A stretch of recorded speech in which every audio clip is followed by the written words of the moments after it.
Semua orang raya pakai rich brown lah, burgundy lah. Kita tak nak jadi warna-warna awam. So raya tahun ni, I pilih warna kaki.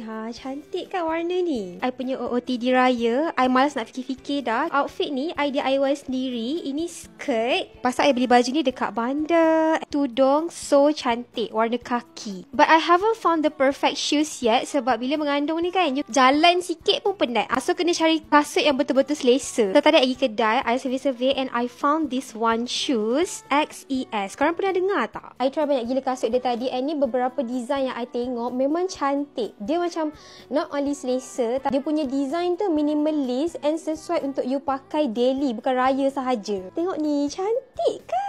Embroidery punya design. Dia punya heels tak tebal sangat and dia tak heavy. Certain heels dia berat. So kalau you jalan, lama-lama you lenguh. Bila pakai, it will look like this. Cantik and sangat-sangat selesa untuk dipakai. Even you bawa perut sarat 8 bulan, 9 bulan. Rasa macam pakai kapas. Tak rasa berat and tak rasa beban langsung. Kalau tak percaya, you pergi outlet dia, try sendiri and bolehlah beli untuk raya.